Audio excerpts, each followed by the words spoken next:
Everyone, and my apologies for the late start today. We had a vote, and I appreciate the witnesses standing by. I'm going to go through some of the required preambulatory items, and then we'll get right into the meeting as quickly as possible. So the meeting is now called to order. Welcome to meeting number 8 of the House of Commons Standing Committee on Natural Resources. Pursuant to Standing Order 1082, the committee is continuing its study of a greenhouse gas emissions cap for the oil and gas sector. Today is the 4th of 8 meetings with witnesses for this study. Today's meeting is taking place in a hybrid format pursuant to the House Order of November 25th, 2021. Members attending in the room or remotely using the Zoom application, they're attending both ways or can attend either way. Please note the webcast will always show the person speaking rather than the entire committee. And I'd like to remind all participants that screenshots or taking photos of your screen is not permitted. Today's proceedings will be televised and made available via the House of Commons website. On health and safety, I think everyone has heard the requirements there. If you have any questions, come and see me during opening statements, but we'll move right through that part. For the witnesses and members, a few outline rules to follow.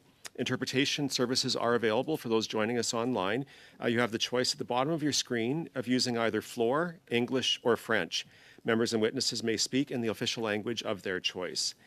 And for those in the room, raise your hand. We'll try and keep track of it online. If you have something to say, raise your hand using the Zoom function.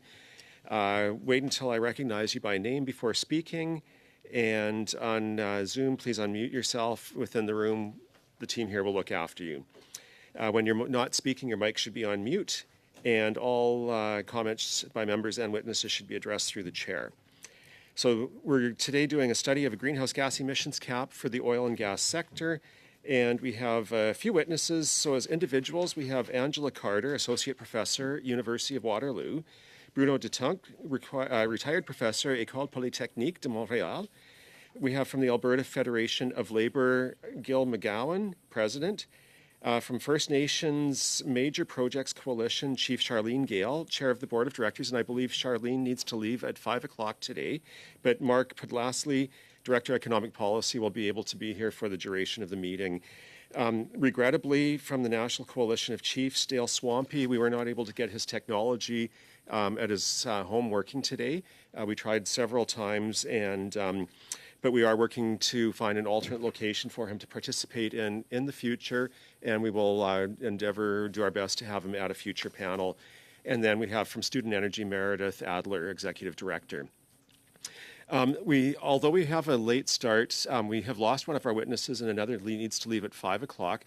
My hope is to see if we can get through as many of the questions, if we're nice and tight with our time, to end at 5:30. I'm happy to revisit that when we're at the 5:30 time slot. But otherwise, I'm ready to get right into it. Mr. Morris, welcome. You've been a reliable participant here, and so good to see you again. If our witnesses are ready, we're going to use a card system.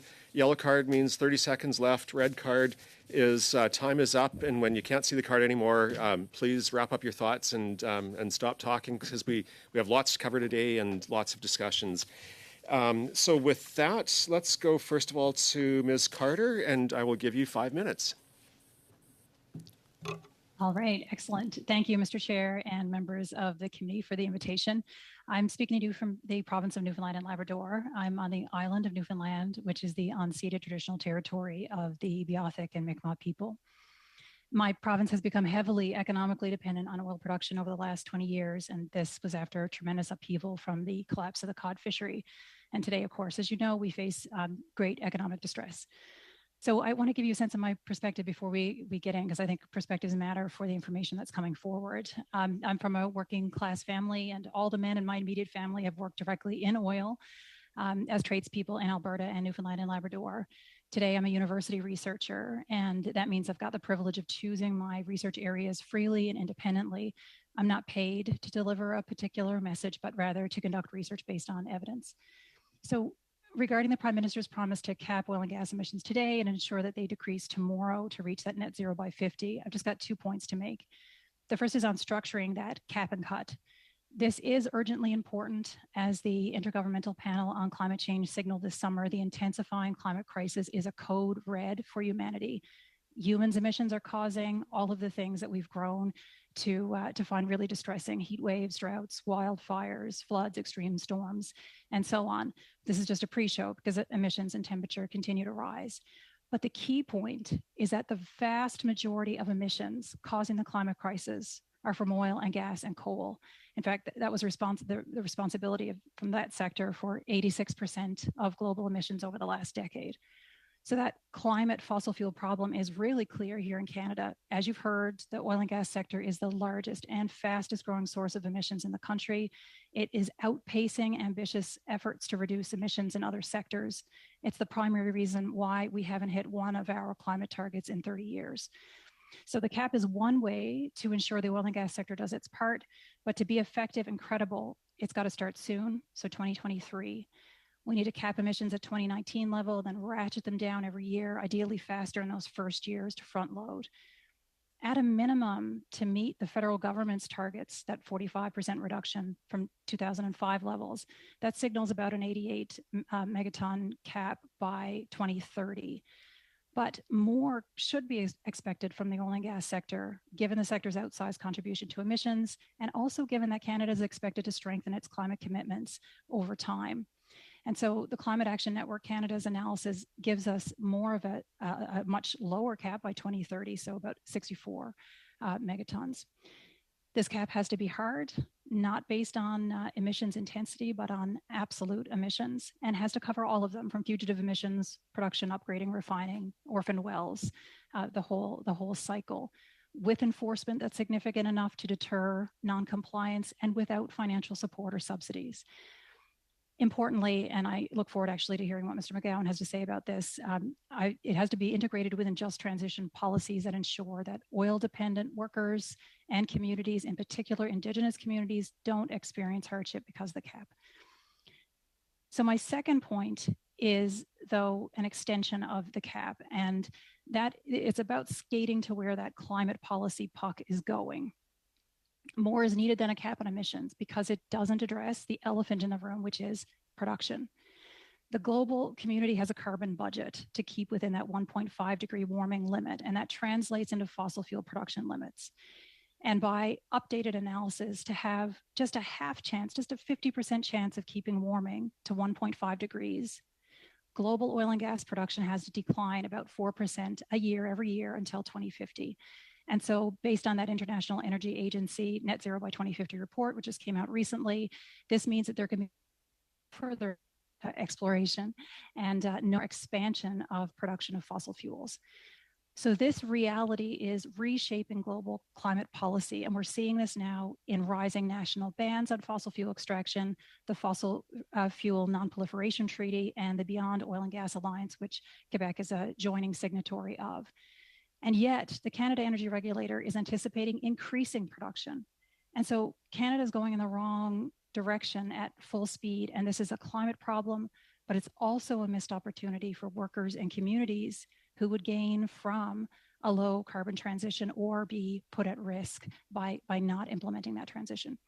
So I look forward to the chance to really digging into this with you folks further over the next hour and a half. Thank you again. Excellent. Just under the 5-minute mark. Really appreciate that. I should have mentioned as well for our witnesses that because we have simultaneous translation going on, the speed of the comments we just heard was very appropriate, very good. Try not to go too quickly through it. And when we get into the interactions, if we are talking over each other, which sometimes happens, the interpreters can't obviously interpret both conversations. And so we usually give the benefit of the doubt to the members who are pursuing their lines of questioning. And so if you've been talking as a witness and then one of the members sort of steps in, if we could just encourage you to kind of stop so that the member can then redirect the conversation. They're not trying to be rude. I'm getting to know this crew. It's a very congenial group. And but it just makes the job easier for the witnesses.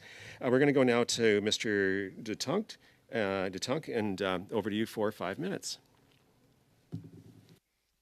Merci.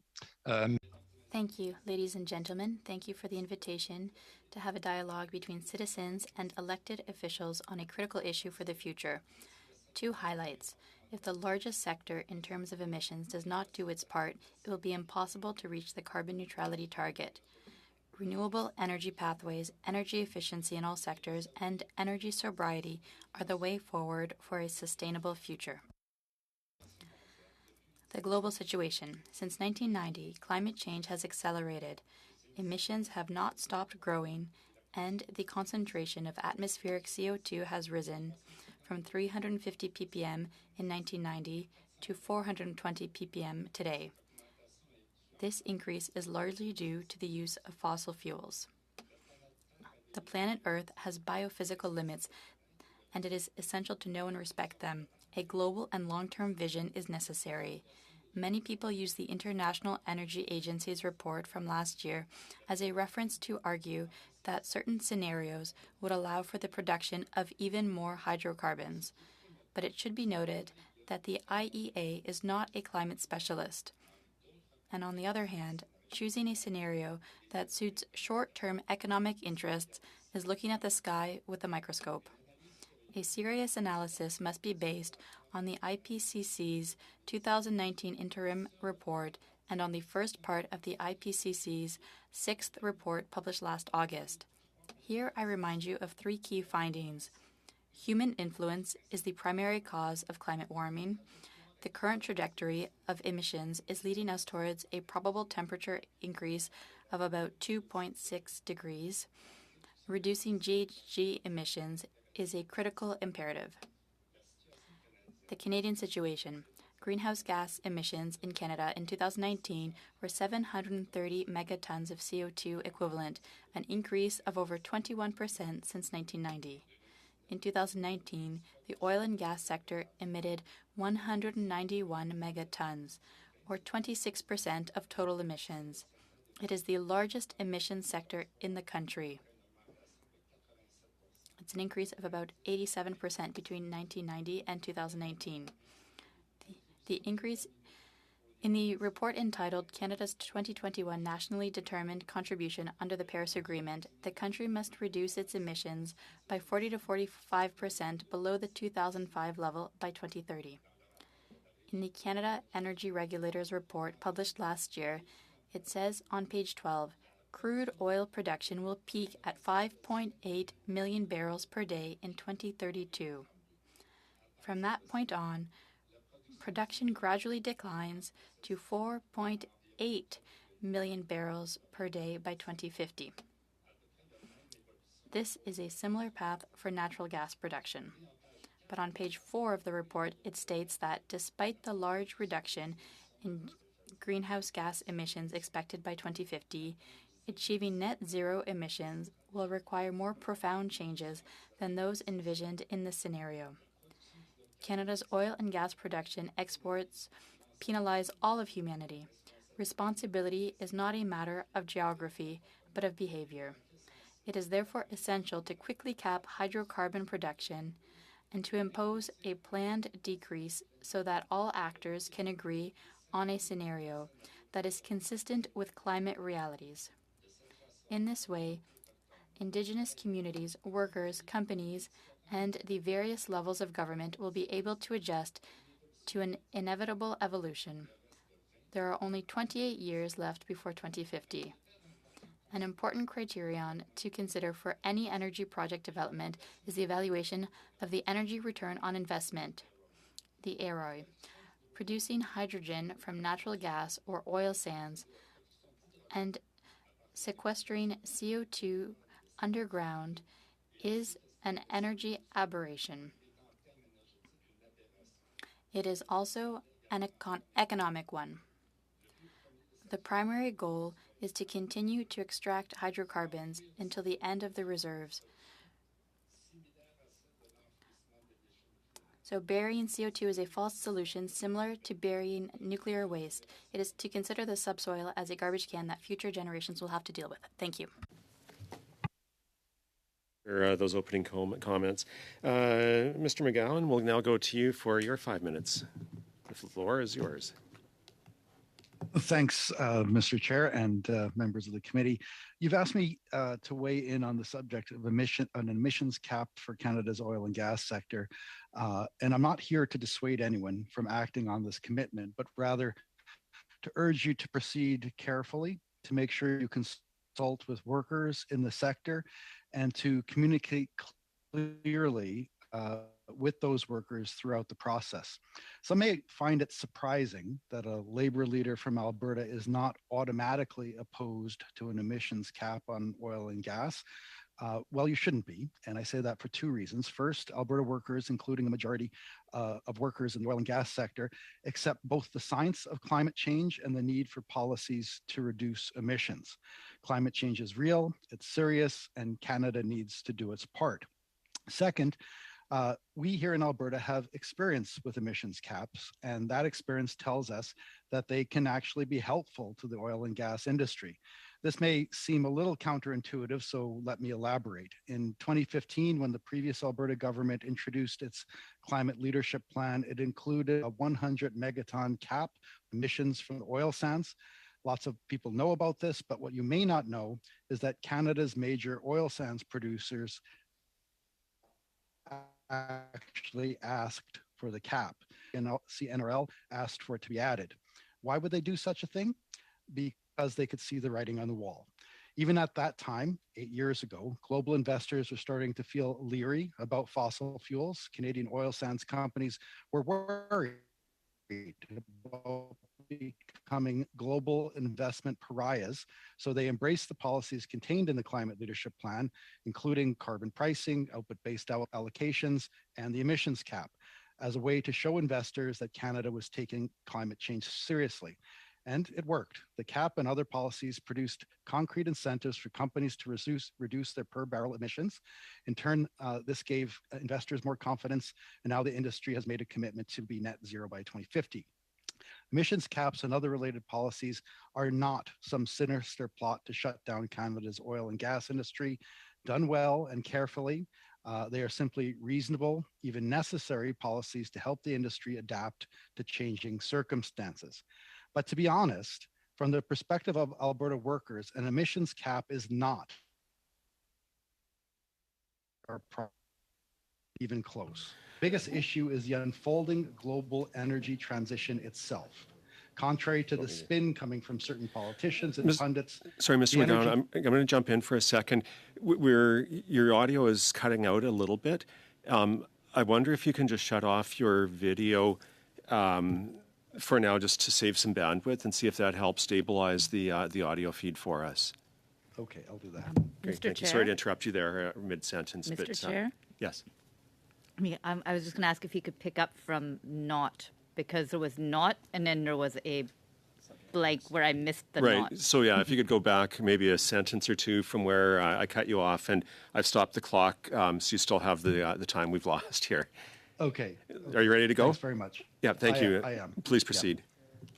Okay, so to be honest, from the perspective of Alberta workers, an emissions cap is not the biggest issue facing our province's oil and gas sector, not even close. The biggest issue is the unfolding global energy transition itself. Contrary to the spin coming from certain politicians and pundits, the energy transition is real. It's happening whether we like it or not, and it is not being driven by policies from Canadian governments. Instead, it's a global phenomenon that's largely outside of our control.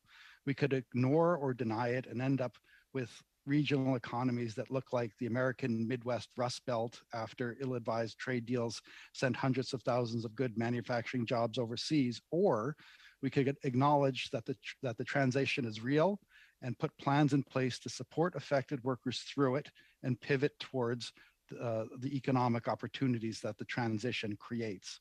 As the leader of Alberta's largest worker advocacy group, I firmly believe that adaptation and planning are better than denial and delay. Having said that, I don't want to suggest that navigating the energy transition will be easy. 140,000 Alberta workers are directly employed in oil and gas. Another 50,000 workers work in oil sands related construction. The value that these workers create represents more than 25% of our provincial GDP. It also sustains countless Alberta families and communities. But change is coming, and it's coming fast. Oil and gas employment in Alberta is already down by 42,000 jobs from its peak in 2013. And despite price over the past 6 months, employment in the sector is not increasing. This is the future. So if you really want to help Alberta workers, I urge you to stop trying to score political points and instead start talking about an ambitious industrial policy for the provinces affected by the energy transition on the scale of the mobilization for World War II, the post-war Marshall Plan, or the American moonshot in the 60s. If that's not this government's priority, then it will be hard for me to get behind any of your plans, including the proposal for an emissions cap. Thank you. Great, thank you. And again, my apologies for having to interrupt you a bit. We got the last bit, so that was excellent. Now we're going to go to Chief Gale and Mark Podlasly from First Nations Major Projects Coalition. If you're ready to go, the floor is yours for 5 minutes. Hi, my name is Chief Charlene Gale. I'm Chief of the Fort Nelson First Nation, and I'm also the Chair of the Board of Directors for the First Nation Major Projects Coalition. I'm here in my role as the Chair of the First Nation Major Projects with Mark Podlasly, who is from the Inkklaputmuk First Nation, as known as Cook's Ferry. And this is the Coalition's Director of Economic Policy and Initiatives. It is important that I recognize that I'm speaking to you from my home in Fort Nelson First Nation, which is a part of the Treaty 8 territory. I'd like to begin by expressing the First Nation Major Projects Coalition support for the Government of Canada's commitment to achieve net zero emissions by 2050. For our members in BC, we have had a record year for climate catastrophes that stem from decades of inaction on climate change in Canada and around the world. Examples of climate catastrophes and that many Canadians have heard about are in BC. The First Nations along Highway 8 access to their communities destroyed by floods that were also down most of the BC highways arteries. Last year's wildfire season that destroyed the entire town of Linton, and an overall catastrophe wildfire season for the whole province that followed unprecedented heat domes in North America. First Nations are on the front lines of climate change. Diminished habitat availability, species extinction, poor air quality, infrastructure loss, and extreme weather events are all having a direct impact on First Nation communities. They have serious financial, health, and economical and emotional impacts on our communities, and the First Nations have been sounding the alarms for decades. We need to ensure that the measures put in place to achieve the Government of Canada's target of net zero emissions by 2050 do not disadvantage First Nation communities, further increasing the hardship to Indigenous communities. In any policy, including the GHG cap, hardship should not fall disproportionately upon First Nation communities, including those Indigenous communities invested in oil and gas. While multinational corporations can better absorb the transition costs required to meet these caps, First Nations typically cannot. We recommend that you build Indigenous opportunities into the Canada's GHG cap, in particular clean energy opportunities with Indigenous equity ownership of new projects and financing government collateralization of investments. We emphasize that this degree of Indigenous involvement in investments, both clean energy projects and the oil and gas sector, bring value not only to First Nations, but also to the Canadian economy in the form of investor certainty.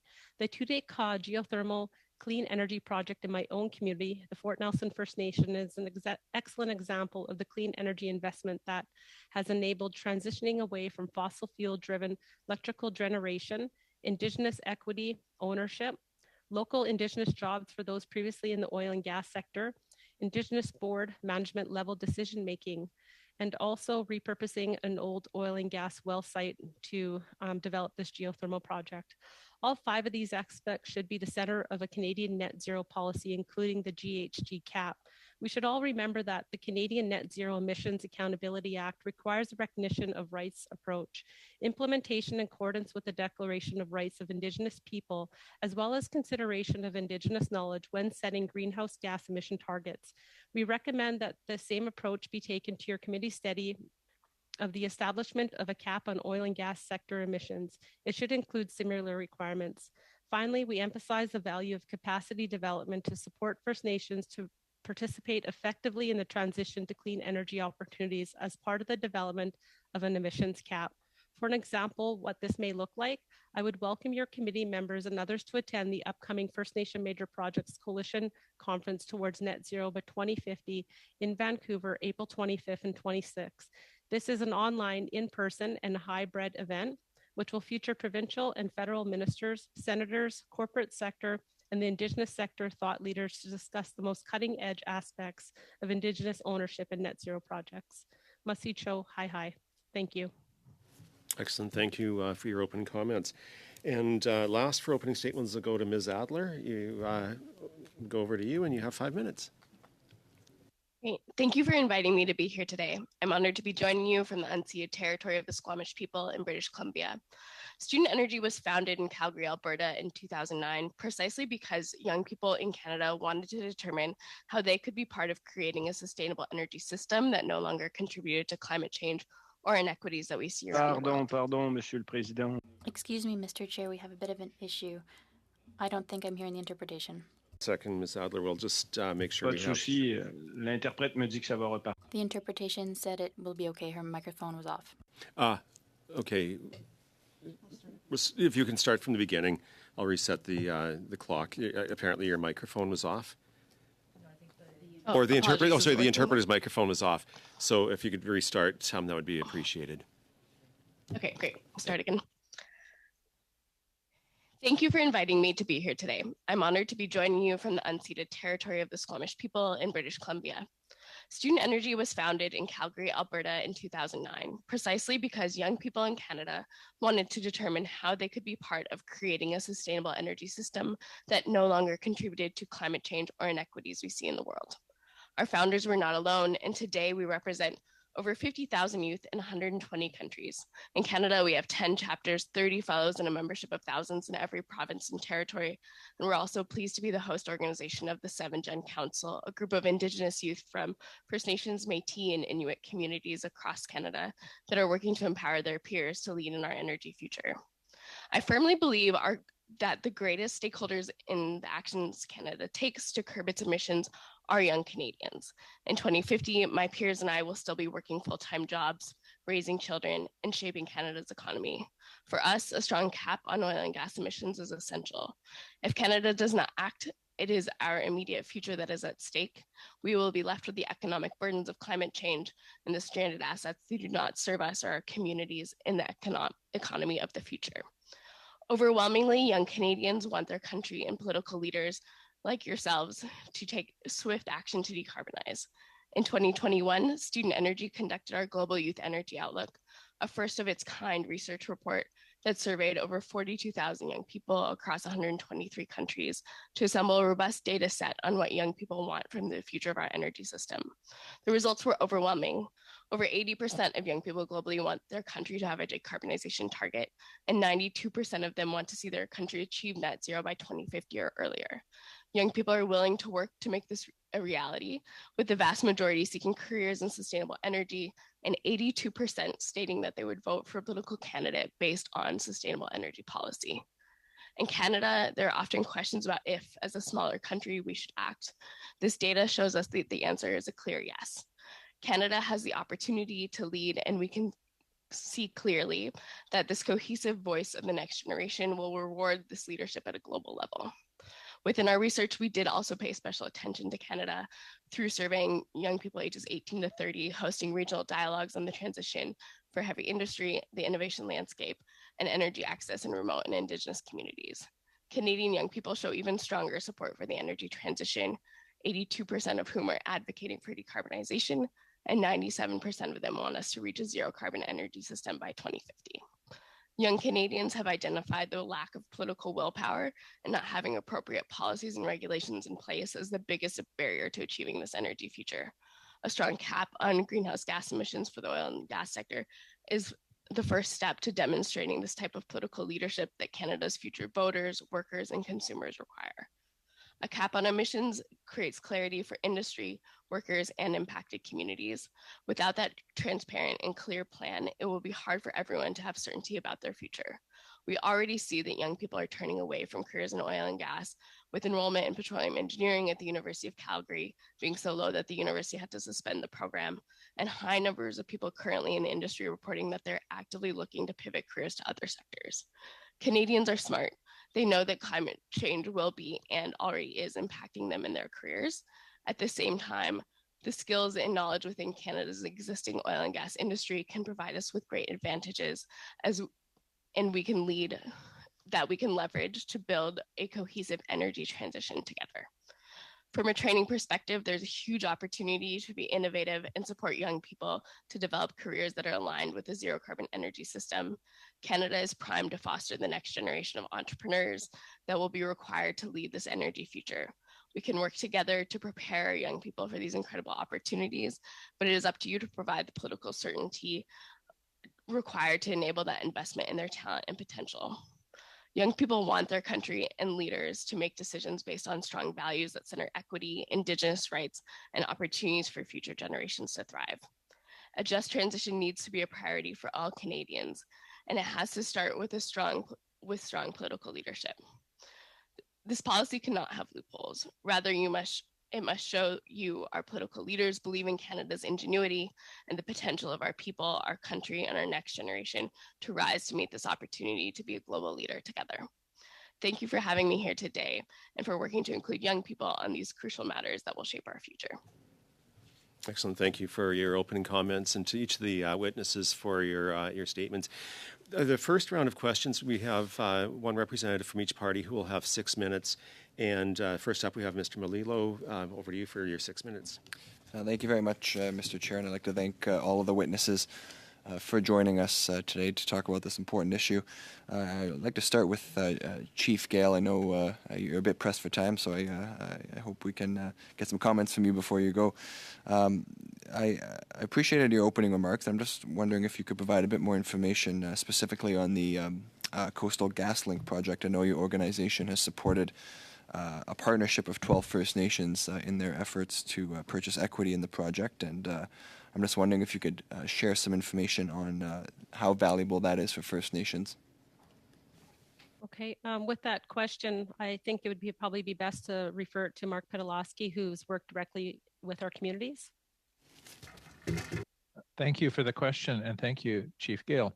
So I want to speak generally about pipelines and Indigenous participation, especially equity. The reference you have made is to the 12 First Nations looking on the Coastal GasLink. There's another proposal in British Columbia. It's the Pacific Trails Pipeline, which is 16 First Nations also looking to take equity. Just for record here, I am the chair of that 16 First Nation commercial gathering or commercial partnership. And that right now is with Enbridge and is eventually going to service the Kitimat LNG plant on the coast. First Nations look to take equity positions in these projects because it gives us, first of all, a say in how the projects are being built, where they're being operated, where they will be routed.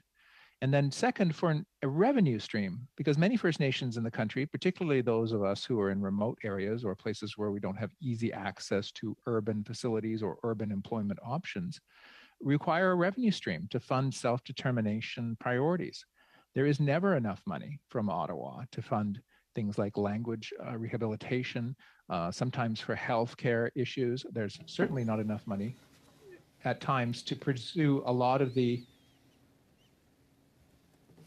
I hope that wasn't me, to fund the priorities that are outlined in the United Nations Declaration of the Rights of Indigenous People as things stand now.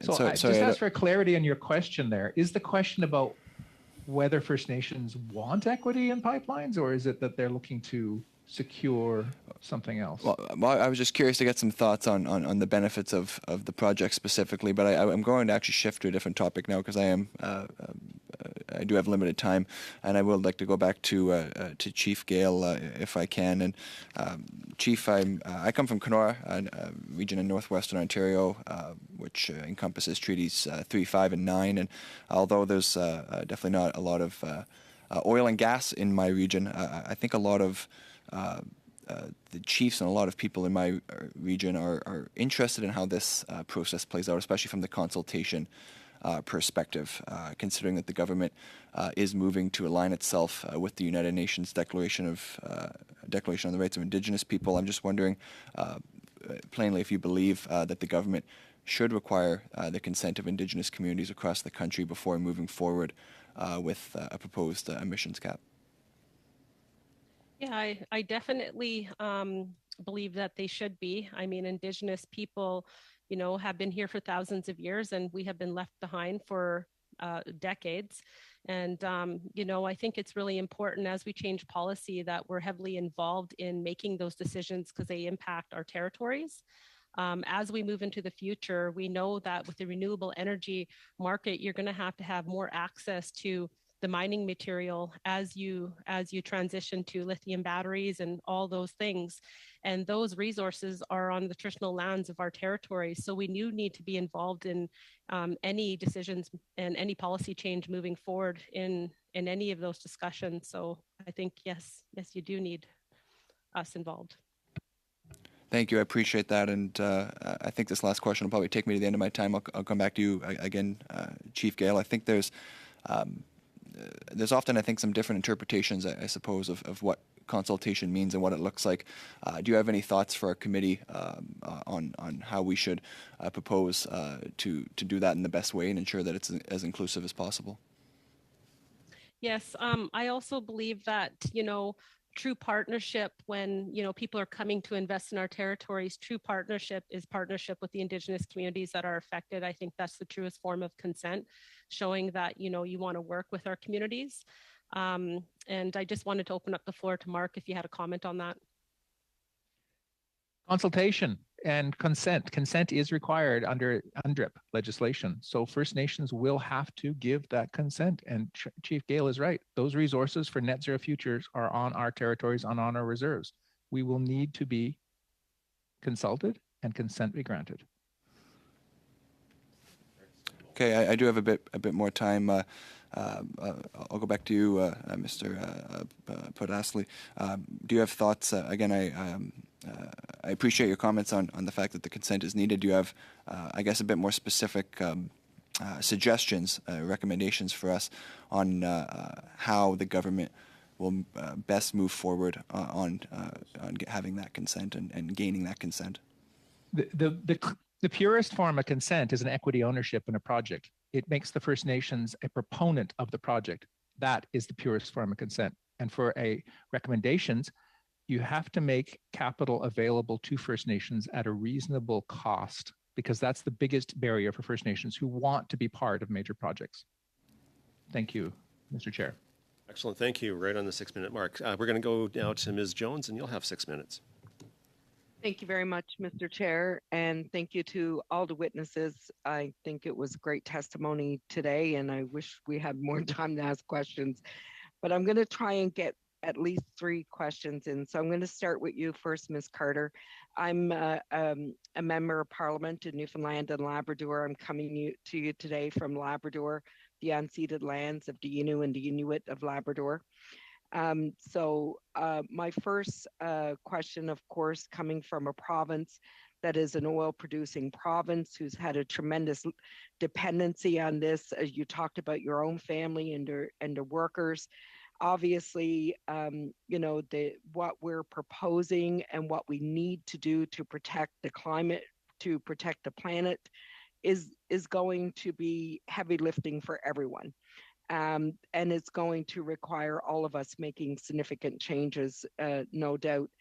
So my question to you is, with your knowledge of the industry, the dependency on the industry, and your knowledge of where we need to go with climate change, how should the government of Canada be working together with large oil and gas industries to not just reduce the emissions and to look at a cap, but also to help transition the workers, the families, the communities that have become dependent?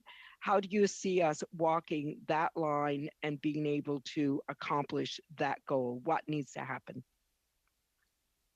That is a great question, and I have to say I'm really happy to get it from you, Ms. Jones. It's our first interaction, so it's nice to be able to have it in this forum on this important issue. So what you're pointing at is the importance of a just transition for the people who live in Newfoundland and Labrador. And I'm sure that Mr. McGowan has a lot to add on this as well. And what that means is we need governments working in collaboration with the labor movement, with workers, with unions, affected communities, to create a plan for how it is we're going to move from being now very, very oil dependent to being able to seize the benefits of a clean energy economy. I think one thing right off the top that I would say is that we've seen, especially in the last year or so in Newfoundland and Labrador, huge sums of funds, $320 million that came from the federal government that was intended to support workers and to put us on a track for a new energy economy. But instead, that huge subsidy, for the most part, was given to multinational firms, and they didn't guarantee any jobs from that. And that was a huge disappointment. We didn't get any binding agreements that employment would be kept. We need to make sure that any future funds that are coming from the federal government, and it sounds like there will be if we get a just transition legislation in place, to Alberta and Saskatchewan and Newfoundland and Labrador, that we use those funds to help workers and communities make the transition. There are plenty of examples of just transition that we can draw on in the OECD, Denmark, Scotland, Spain, France, Germany, Sweden. The EU has got plenty of examples for us. We don't need to reinvent the wheel. We can also look closely at American states, so Illinois, New York, who are creating green job coalitions with labor and governments and Indigenous peoples or other groups in society that might be hurt by this change. So I see a huge potential for this. Yeah. Okay. Well, thank you. I wish we had more time to ask more questions, but I want to move on to Chief Gale. She's made so many great points as well in her testimony. You know, we know that any change here is going to be a risk for Indigenous people. It's going to infect Indigenous people. In Canada, I live in a riding that is highly industrial. It's on Indigenous lands. A lot of this is happening. They are the ones mostly impacted. Whether it's in development or whether it's in a slowing of development, oftentimes they're the most vulnerable people that are caught in the middle of this. I want to ask you, Chief, today, if you can tell me what you view as some of the key risks that will be facing Indigenous communities and Indigenous people with this economic transition, and how we can make it easier, how we can be more inclusive. ONDRIP, I'm very familiar with, but even within our own Indigenous governments, even the one I'm a part of, I'm sure the one you're a part of, we often have differences of opinion. We need to have a good, solid path forward here. How do you see the government of Canada working with Indigenous people to make sure that transition is done properly and that they don't end up bearing some of the greatest risk here? So there's definitely no single solution to achieving the net zero emissions. There are several parallel paths and technologies that need to be employed. So the First Nation Major Projects Coalition doesn't take a position on whether caps should be applied to other sectors, but we often offer the best advice that First Nations need to be part of the process in all sectors.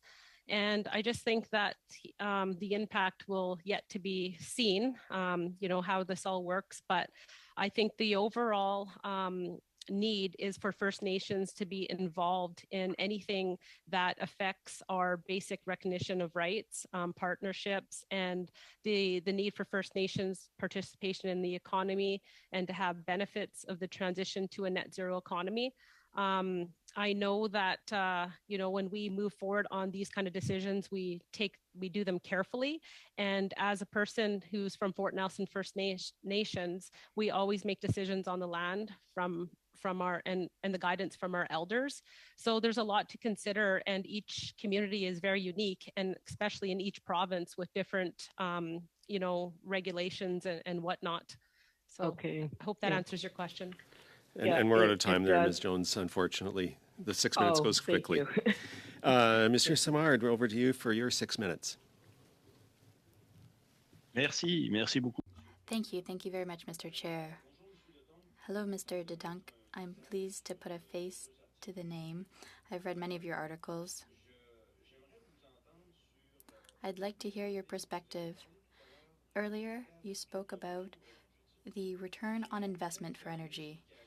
I'd like to hear more from you on that, especially in relation to Canadian policy on hydrogen. So could you tell me about blue, green, gray hydrogen, please? Thank you for the question. Very interesting. Yes, there are different paths how to produce hydrogen. In Quebec, it's the most natural. There's hydroelectricity transforming water. So that's one side. And then hydrogen can be produced, and it's being done. 95% of hydrogen produced is through fracturing hydrocarbons. So whether it's natural gas or oil, it's put in chemical reactors to extract hydrogen. And then we have CO2. What do we do with the CO2? If CO2 is sent into the atmosphere, then it's gray hydrogen. If the CO2, if it's sequestered in the ground, then it's blue hydrogen. The sound has frozen. There's a research institute from the United States funded by the Rockefeller Foundation that demonstrates that blue hydrogen isn't profitable, especially with oil from oil sands. Why? Because taking oil from oil sands requires a lot of energy. So it's between the energy put in and the energy obtained. And with the oil produced, then it has to be separated to obtain hydrogen. And the third phase is sequestering it.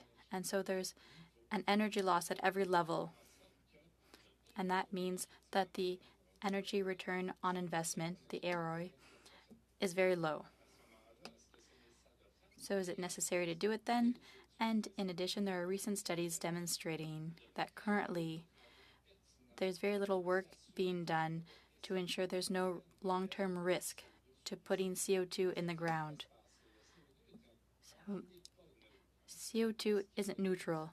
When there's humidity, it can connect with water vapor, and weak acids can be formed.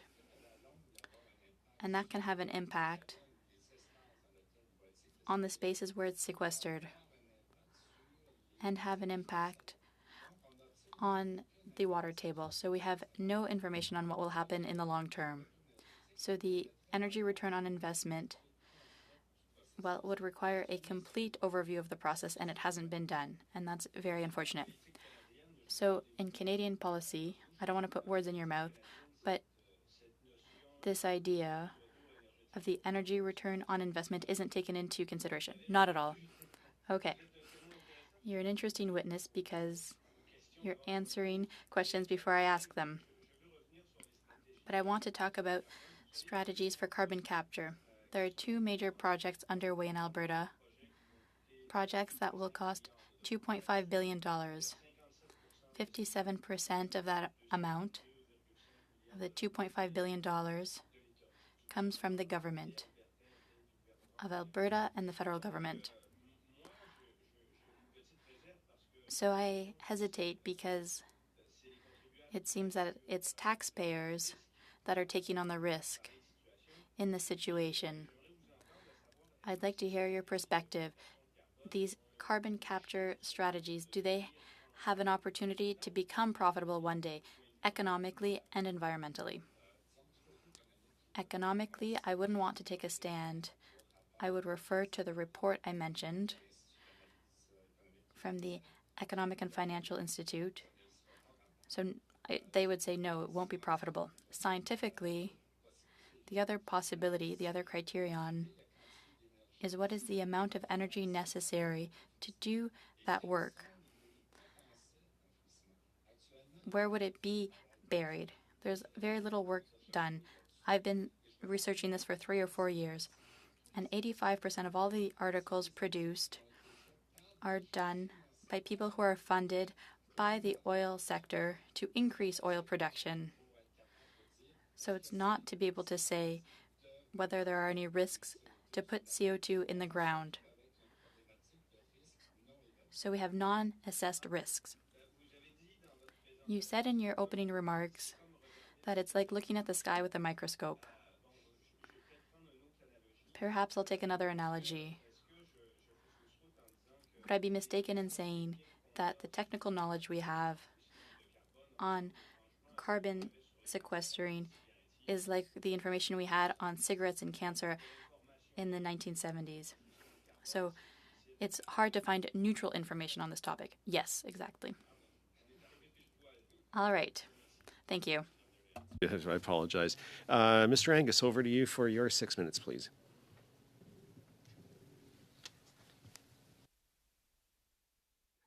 Thank you, Chair, and I'd like to thank all the witnesses. This is a fascinating discussion. Mr. McGowan, I'd like to start with you.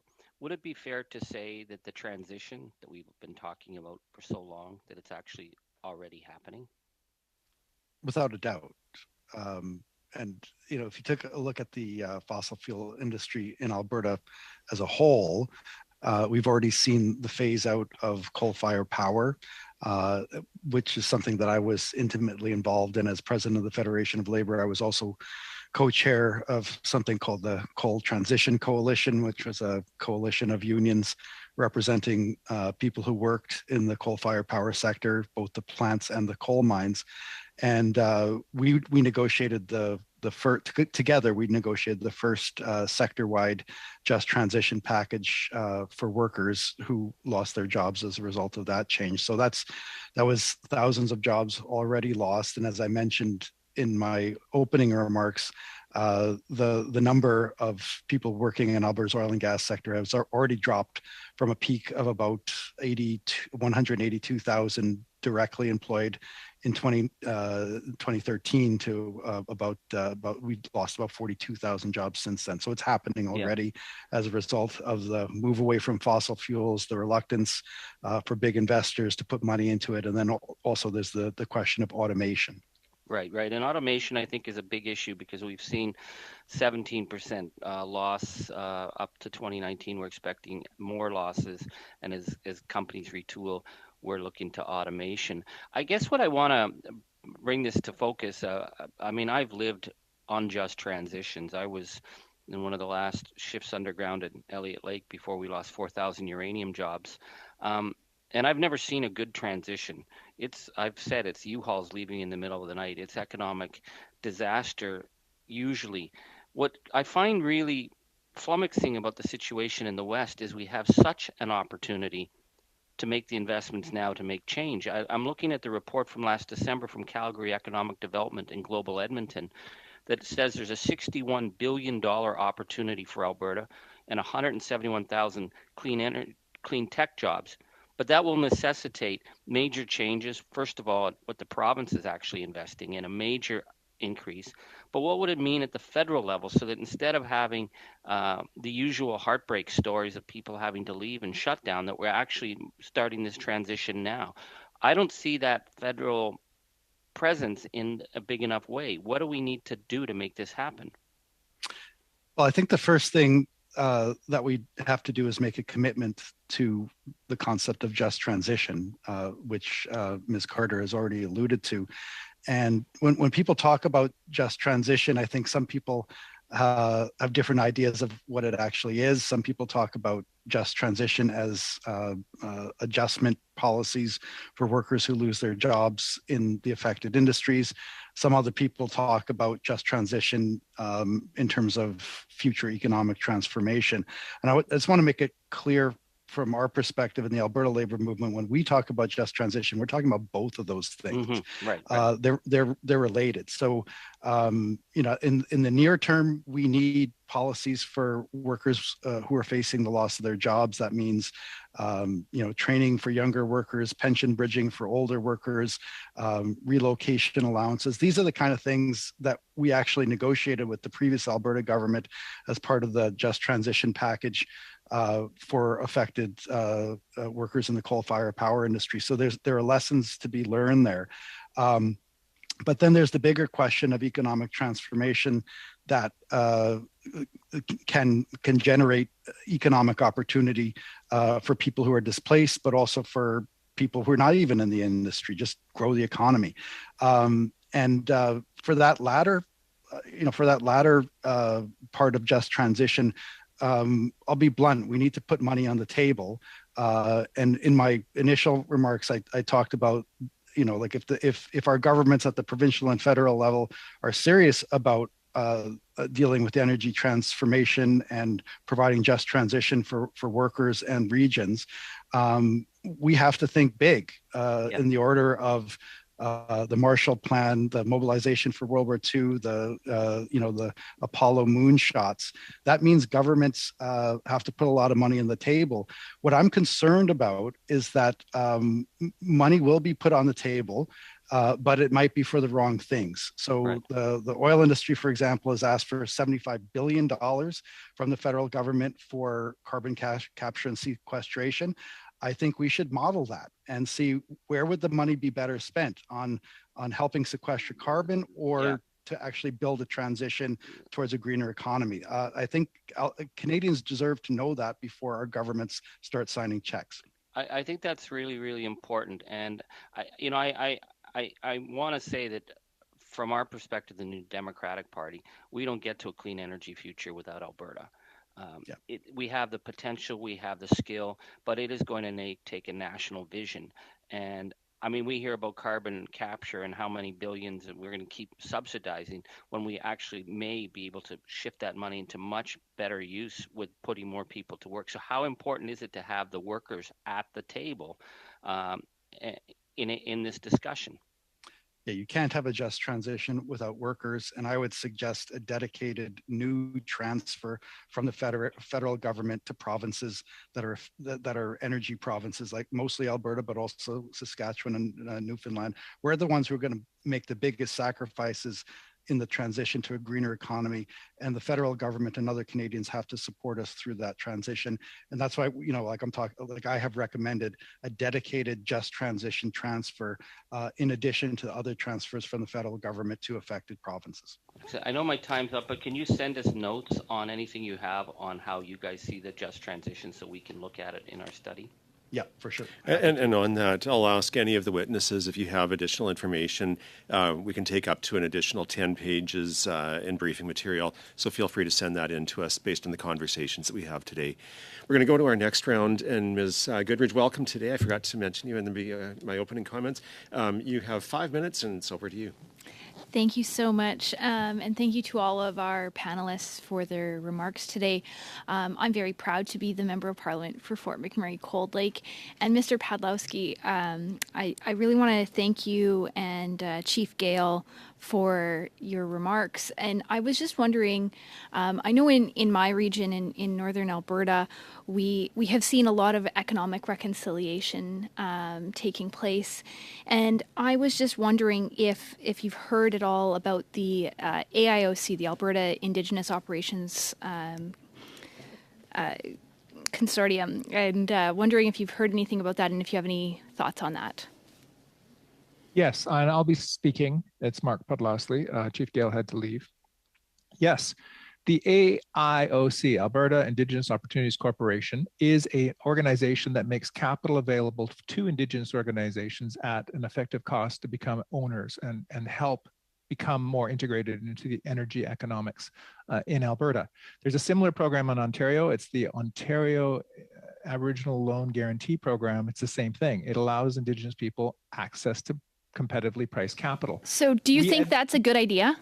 Yes, I think it's a fabulous idea. And as an organization, we promote that as a national initiative. It would do wonders for getting capital to Indigenous people to invest in Canadian infrastructure. Fantastic. So if you were to make a recommendation to this panel when you were talking about economic reconciliation, having a program similar to the AIOC would be something that you would recommend?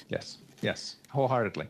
Fantastic. Are there any other barriers that are preventing access to capital for Indigenous ownership in energy projects? The access to capital is the number one issue for Indigenous people wanting to participate in infrastructure, be it on energy, clean energy, other transportation infrastructure in this country, just because of the way the Indian Act has set up Indigenous people in this country. We are subservient to a federal act that is not made for a modern transition, energy transition. Well, I very much want to thank you for the work you're doing. I think it's spectacular. I know in northeastern Alberta, we see what you guys are doing, and we definitely support much of the work that you're doing. I was just wondering, perhaps to open it up to Ms. Adler, I was just wondering, you touched quite a bit about an idea about having a cap on emissions. I was wondering if you think that we should also have a cap on all emissions, using a sector by sector approach. Yeah, I think that what we see from our research is that young people are really concerned about all pollutants. So it's not just CO2, but also methane and anything else. And so we should have definitely a sector by sector approach. So you think Sorry, go ahead. So you think, for instance, the cement industry in Quebec should have a sector emissions cap? I think that all emitting sectors in heavy industry in Canada needs to basically account for their emissions and look towards creating a net zero economy. So would you prefer to have a global cap or a sector by sector cap? I don't have a strong opinion on that based on our research, but what I do know is that young people are very determined to get to net zero, and I know that many other witnesses to this committee have made recommendations based on their own research there. Fantastic. And just to return to Mr. Mark, sorry, I know I'm going to butcher your last name. What are your thoughts on having a sector by sector emissions cap?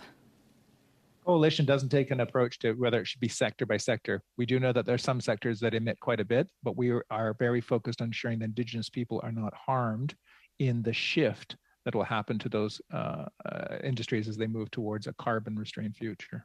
Fantastic. So do you think a cap would change economic opportunities for Indigenous communities, specifically in northern regions or energy producing regions in their economic development? Anything that we're approaching for an energy net zero future is going to require adaptive learning for all sectors to figure, okay, what is the opportunity that comes from this? And you're starting to see that in Alberta in places where carbon pipelines are starting to be proposed.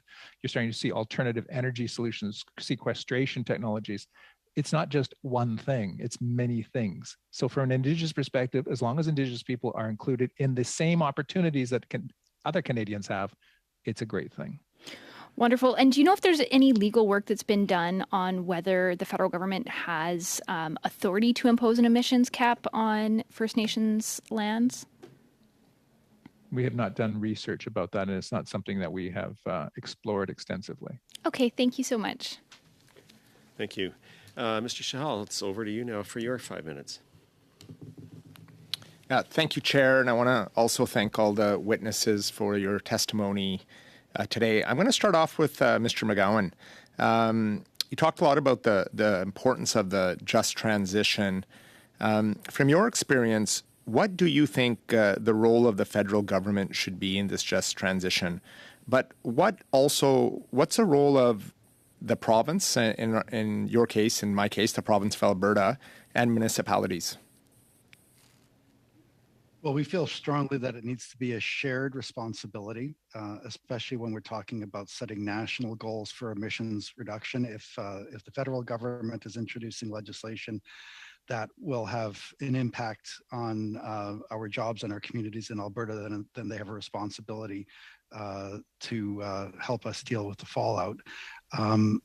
So when, just as an example, when I was the chair of the Coal Transition Coalition, and we were in the process of approaching the provincial government at that time for just transition policies, we went out of our way to not only work with the province, but also work with employers and municipalities, because when it comes to the adjustment needs of workers who might be displaced as a result of policy, you're not just talking about individual workers, you're talking about their families and their communities, and in many cases, the communities that are going to be impacted most are the smallest ones that depend most on these industries. So we need municipalities at the table, we need employers at the table, we need workers, and we need the federal government. So it needs to be a shared responsibility. Yeah, and you also talked about a transfer to energy provinces that's dedicated. We've seen in Alberta with the current provincial government give $1 billion plus to a private corporation. Do you believe transfers should be given without a plan in place? And what does that industrial policy that you talked about earlier look like? And what lessons have you learned from your previous experience with the transition in Alberta with coal that we can learn from, and what measures can we put in place in future policy? Great questions. In terms of a plan, it's imperative.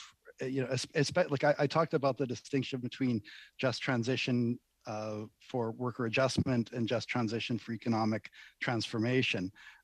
They both need plans, but that's especially true if we're talking about transforming the economy to generate economic activity to replace, oil, because oil and gas is just not going to be the engine for economic activity and job creation that it once was. So if we're trying to replace it on a scale like we're talking about it in Alberta, we need an industrial strategy to shift, and it's happening fast.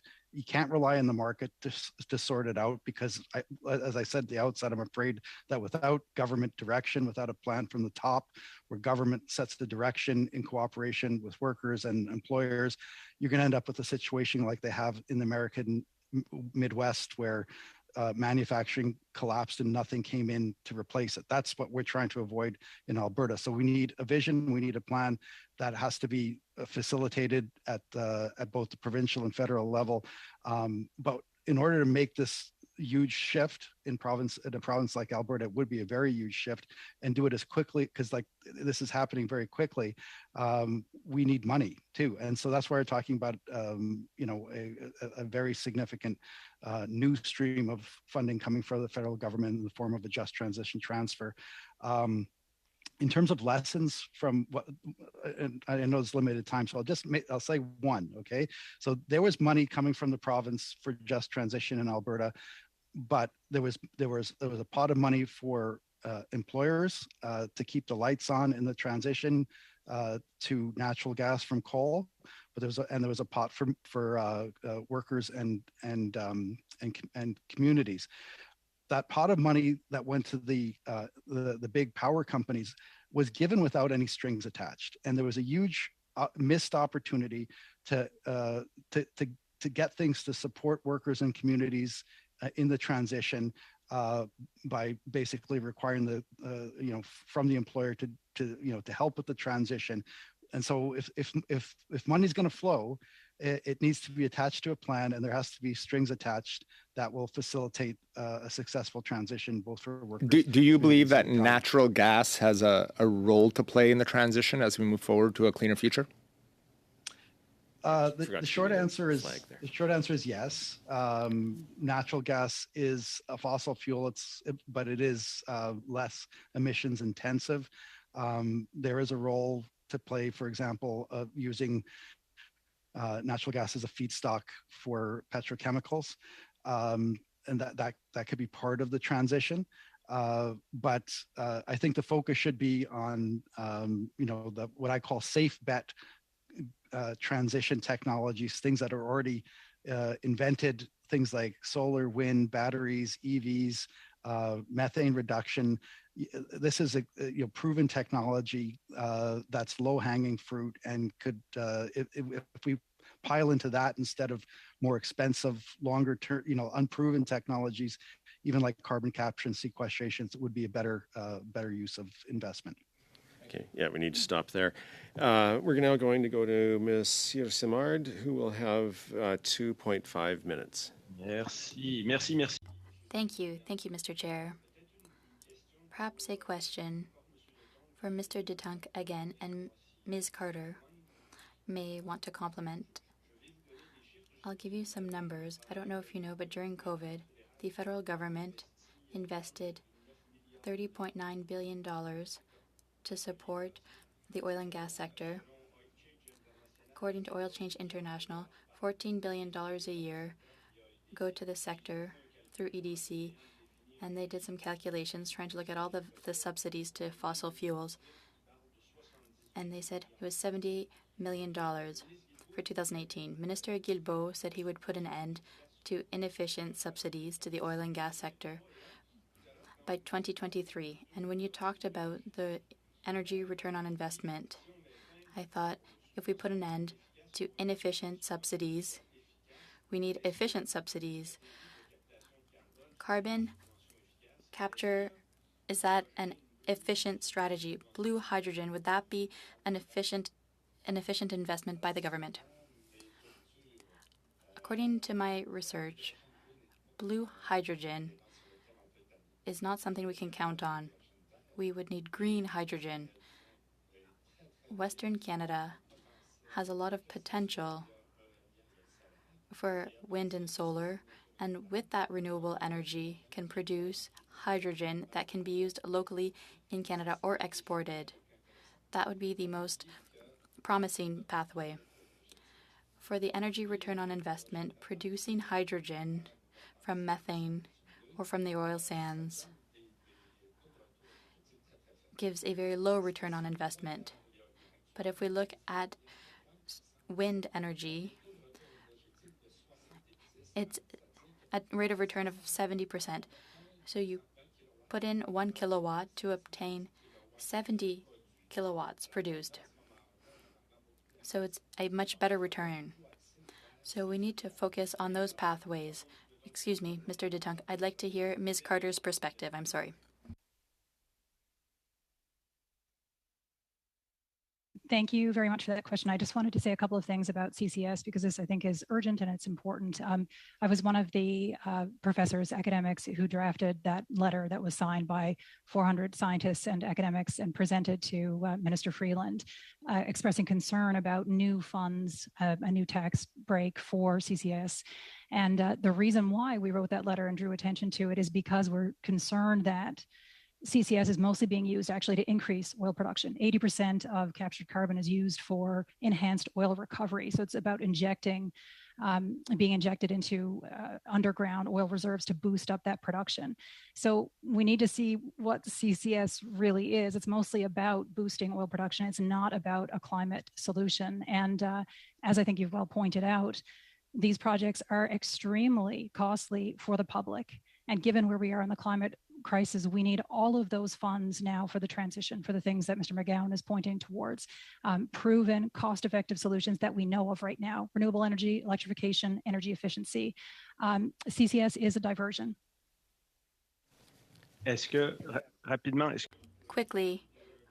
That one. So I'm going to have to jump to Mr. Angus, and for Mr. Angus, I'll give you 3.5 minutes because everybody except for the Conservatives went a minute over on this round, and I'll give the minute to Ms. Rempel-Garner on hers. Yeah. So, Mr. Angus, over to you.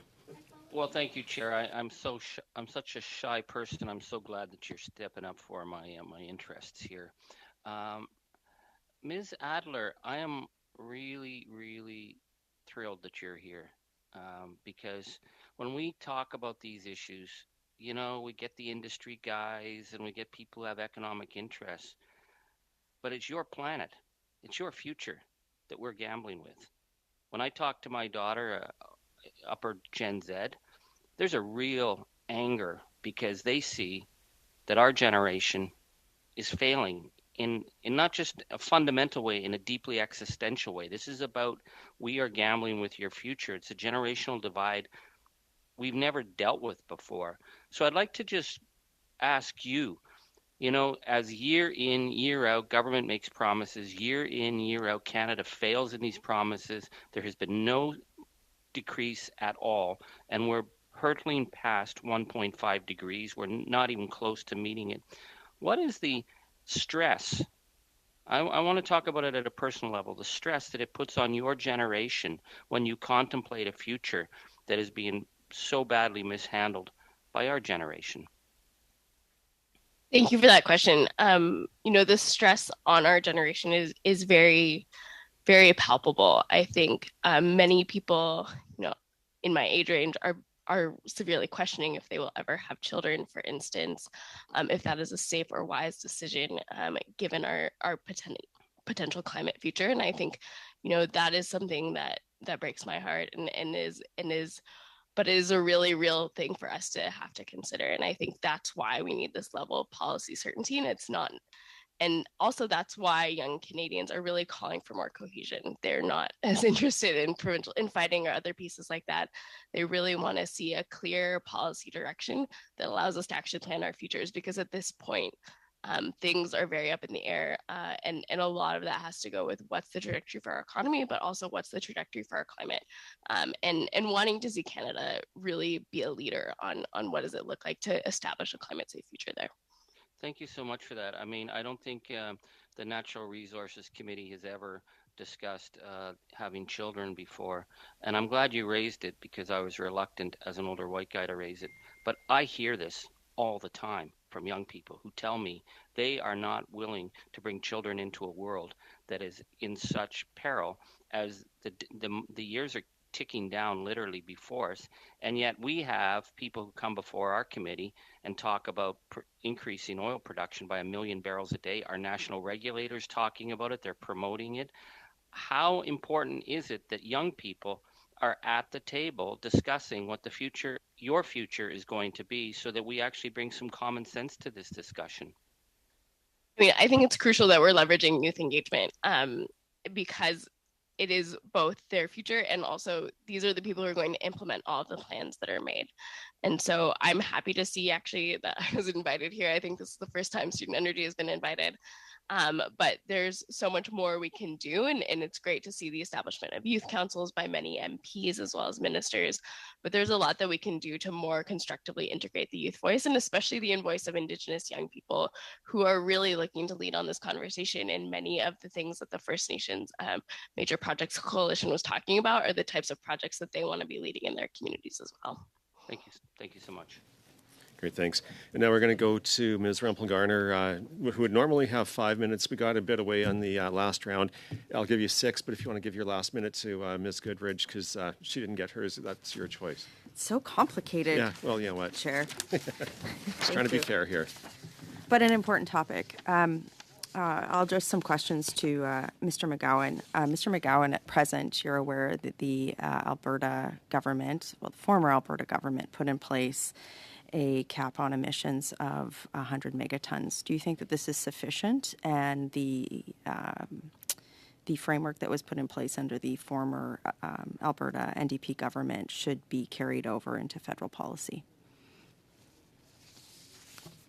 Well, I think it's clear that the framework developed by the previous Alberta government forms the basis of the federal government's climate policy. We see that on carbon pricing. We see it on output-based allocations, and now we're also seeing it with the emissions cap. And as I said in my opening remarks, the emission cap was actually welcomed, not just welcomed, but actually advocated for by the industry itself. And it's provided incentives for oil companies to reduce per barrel emissions. And that's been good for the environment, but it's also been good for them because they've been able to continue to attract investment. So, the reality is that the world is moving away from fossil fuels. It's not a question of if, it's when. That's going to have huge implications for demand. And as demand declines, so will investment and employment. It's all about time, Mr. McGowan, and I appreciate your answer. I did read your March 2019 12-point plan on just transition. And in one of the sections, you talk about reducing carbon emissions as much as possible from each barrel of oil produced in Alberta so that we can continue to access markets with increasingly stringent emission standards. And I was just wondering, with that particular sentiment, is your organization advocating for an absolute cap on emissions, or for a more of like a per barrel or decarbonization approach? Well, I think we would agree with, sorry, I think someone's microphone is open. I'm getting a lot of feedback. Yeah, is that better? Yeah. Yeah, I mean, This is early days for the federal government. They've opened the conversation. They've made a commitment to an emissions cap, and they're started conversations. We haven't taken a firm position on what we'd like to see from the federal government in terms of the cap, other than to say that we're okay with the idea. Let's talk. Let's make sure that workers are involved in that conversation. Because honestly, if workers aren't consulted, if there's silence about how something important like this might affect them, then the silence will be filled with anxiety and anger. And we already see. Agreed wholeheartedly. We're trying to drive to recommendations here to inform that output. I'm just wondering, based on your knowledge of the existing emissions cap in Alberta that was put in place by the former NDP government, is there anything that you would change? Well, interestingly, that cap was never fully implemented. The regulations were never promulgated. So it's sort of a notional cap more than anything. But I think that, to be honest, if the goal here is to do our part to address climate change, to reduce emissions, the important thing is that the cap has to be clear, and it has to be declining. It has to be declining over time to give industry, an opportunity to respond and to Thank you. And that's the point I was going to try and go to. Was I think that if you look at the Pathways project in Alberta, or you rightly talk about certainty for both industry and for workers. I think that the emissions cap framework that was articulated in the prior government is probably what a lot of the decision-making framework is being made around. So are there any changes that you would recommend, or would you just say, look, this is sufficient and let's promulgate this? It's a start, but like I said, in order for it to be effective, it would have to be declining over time. But as you do that, as long as, to your point about clarity, that's really important for decision making for businesses and investors. So as long as there's clarity, I think businesses will be able to adapt, and while at the same time addressing the goal of reducing emissions. So there's a couple of areas where there isn't clarity right now that I was wondering if your organization could provide your position on. The first is whether or not the cap should apply to approved projects that haven't already started in the energy sector. What's your position on that?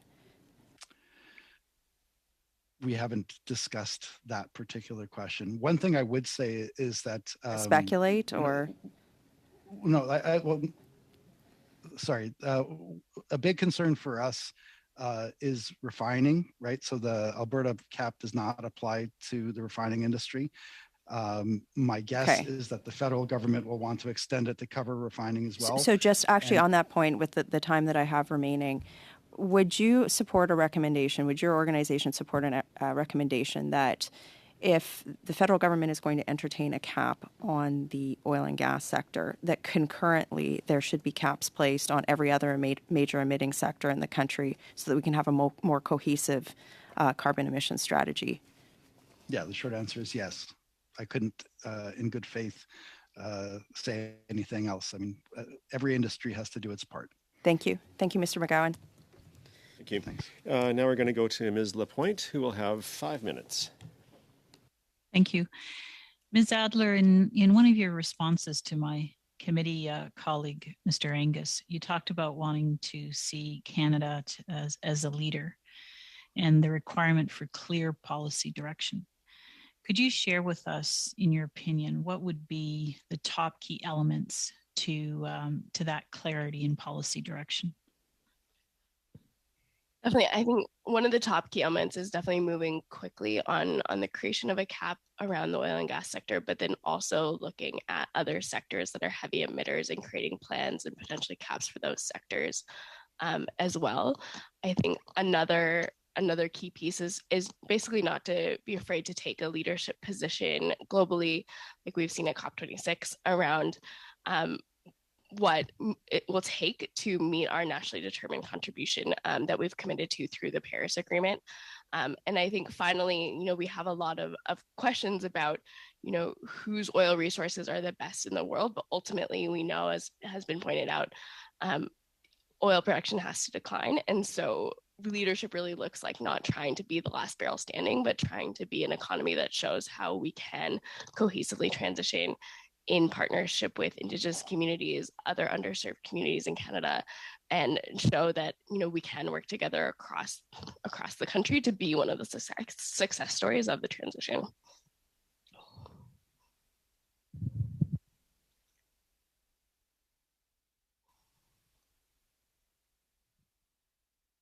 I somehow muted myself.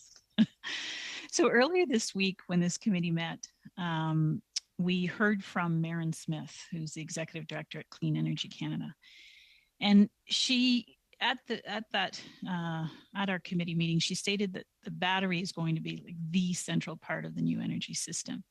So, can you tell us about any of the work Student Energy has engaged in around shifting from a fossil fuel energy system to cleaner energy system like batteries to power our vehicles?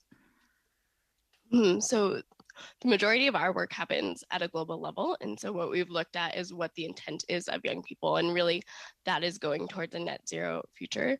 I think that it is clear to say that battery technology will be a big part of that. But there are a lot of other technologies that exist as well and have been pointed out in other reports here. What I think young people are really looking for, though, is the opportunity to be part of the transition. And the key issue right now is that there are not clear pathways into green jobs and becoming kind of clean energy entrepreneurs, if you will. And so I think there's a huge other piece of the just transition that is working with workers who are currently in the oil and gas sector and other having emitting sectors to provide for their future. But another piece is really making sure that Canada is stepping up on the training and capacity building, especially when it comes to experiential learning. We have great R&D capabilities in this country. We have good universities, but unfortunately right now it's not meeting the mark to prepare people for these jobs. And so we really need to look at the opportunity to be preparing people for this future and to be bolstering our talent pool to be leading in the future. Okay, thank you. And that's a really good point about our universities. My next question is to Ms. Carter. Again, earlier this week, I asked a witness this question, and given your expertise, I'd like to hear your perspective on the question as well. So can you tell me your thoughts on the different scenarios between a cap on emissions only versus a cap on emissions and a simultaneous cap on production in the oil and gas sector, and what that would look like in terms of environmental impact coupled with impact on jobs in the sector? Okay, so that's a huge set of questions. Okay, so first of all, I would say that we are a good and long distance from a cap on production. It's as you know, I'm sure this is really quite a difficult conversation to have in our current landscape. At a minimum, what we need to do in Canada is to model, plot how it will look to have climate aligned production. Right now, we have the Canada Energy Regulator that's showing continuing this upward movement. That, of course, is not climate safe. That is not possible. And for all the economic risks that's leaving open workers and communities to, not a good path. But we don't know what that curve looks like for us. And we need to figure that out. We've got to get that done quickly. So, I mean, we don't have very much time, but that's what I would say. We're only starting on that journey. We have to at least model it and let industry know that it's coming. Thank you. And sorry, Ms. Lapointe, we're out of time. For our panel, we're at the end of the second round, and this takes us to 5:30. I'm going to suggest that we end at this point. I do want to thank all of the witnesses for being here, for the excellent insights that you provided on a very important topic. And as I mentioned, I invite you to submit anything additional that you would like to provide in response to the questions or the conversations we've had today. By way of what's up next for the committee members, we have a constituency week next week, so we won't be here. And then we'll be meeting on Monday, February 28th, where we will continue our study. So far, we have 5 witnesses appearing. The notice of meeting will be posted for that very soon. The clerk is also looking into scheduling a subcommittee meeting following the February 28th meeting to discuss committee business. That's to be confirmed, but watch your emails. And With that, thank you so much to the witnesses. Thank you to all of the committee members. Oh, and Ms. Rempel-Garner, turn it over to you for a minute. Not moving a motion or anything, Chair. I would just say that in an attempt to try and get more feedback into the study, I would leave it to you and the clerk that if you wanted to put out a press release asking for written submissions on the study, we would support you in doing that as well too, because I know there's been a lot of witnesses that either haven't been able to appear or have requested to appear that we won't get to. So excellent suggestion, and I'll work with the clerk on doing that. I am hoping to have a report for the week that we're back, just on where we are at so far and which witnesses for each of the parties we've been able to get, which ones we're having problems with. If we need to put a call out for some additional witnesses, we'll do that, and we're getting that information together over the constituency week. So with that, thanks everyone, and meeting adjourned.